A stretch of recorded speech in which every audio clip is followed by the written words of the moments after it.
La evolución de los derechos humanos. ¿Qué son los derechos humanos? Los derechos humanos son independientes o no dependen exclusivamente del ordenamiento jurídico vigente, por lo que son considerados fuente del derecho.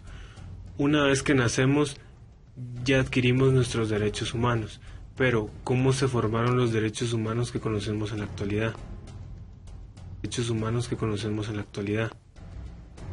Comunidad primitiva. En esta comunidad aún no existe la ley escrita, por lo que domina la ley del más fuerte. El hombre satisface sus necesidades con lo que directamente le proporcionaba la naturaleza, por lo que las necesidades económicas eran la recolección de comida, la cacería y la pesca.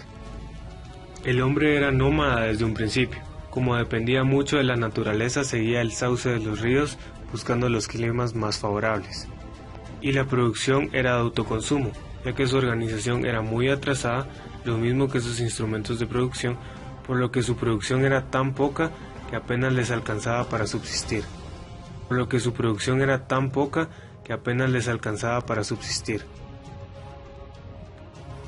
Comunidad tributaria.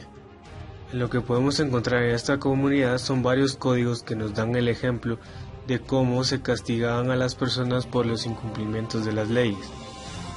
En el código de Urucajina encontramos que los huérfanos y las viudas eran exentadas de los impuestos de aquella época.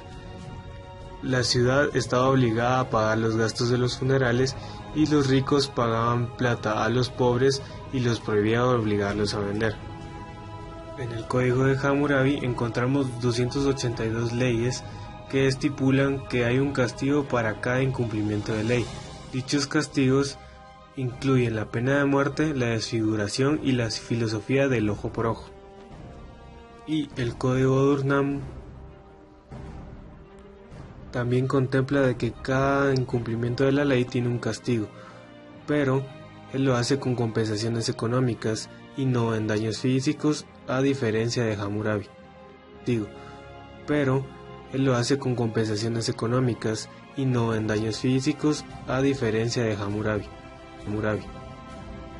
Comunidad esclavista.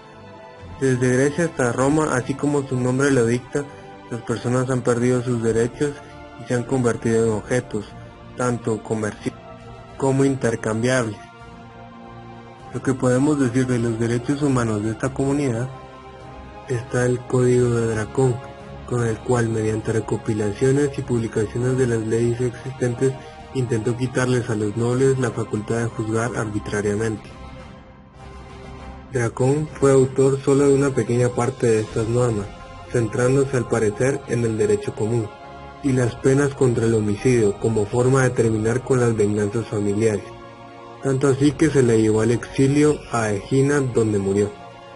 Y posteriormente sus leyes fueron suavizadas por Solón, quien además dio la ciudadanía a las clases más bajas. Él dio uno de los primeros pasos hacia la democracia. Comunidad feudal.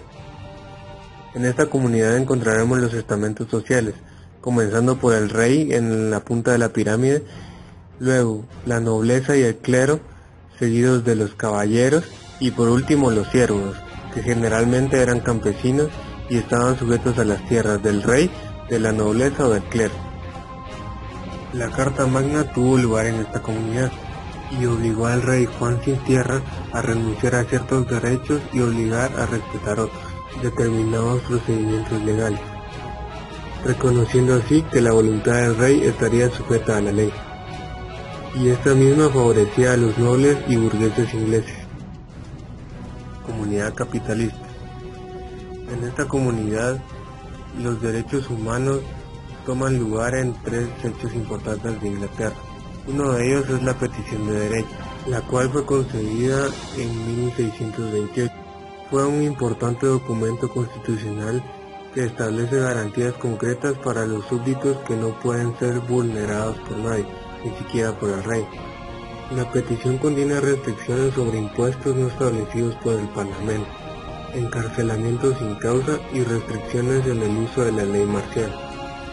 El segundo hecho se trata de la habeas corpus, el cual es una institución jurídica que persigue evitar los arrestos y detenciones arbitrarias, asegurando los derechos básicos de la víctima.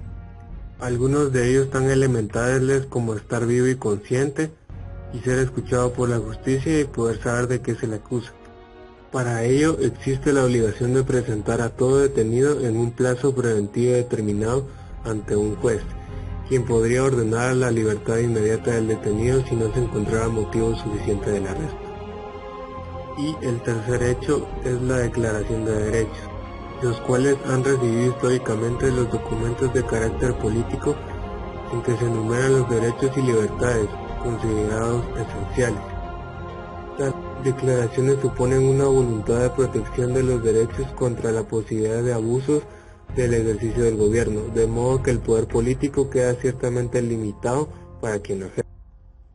En esta comunidad también fue redactada la Declaración de los Derechos de la Mujer y de la Ciudadana en 1791 por Olympe de Gouges, y este documento proponía la igualdad de derechos, ya que el sexo femenino era tratado de forma inferior al sexo masculino.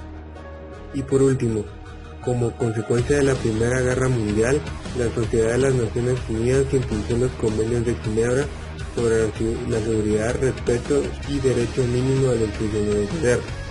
Y tras la Segunda Guerra Mundial, la Asamblea General de las Naciones Unidas aprobó el documento titulado Declaración Universal de los Derechos del Hombre, conjunto de normas y principios de garantía de la persona frente a los poderes públicos.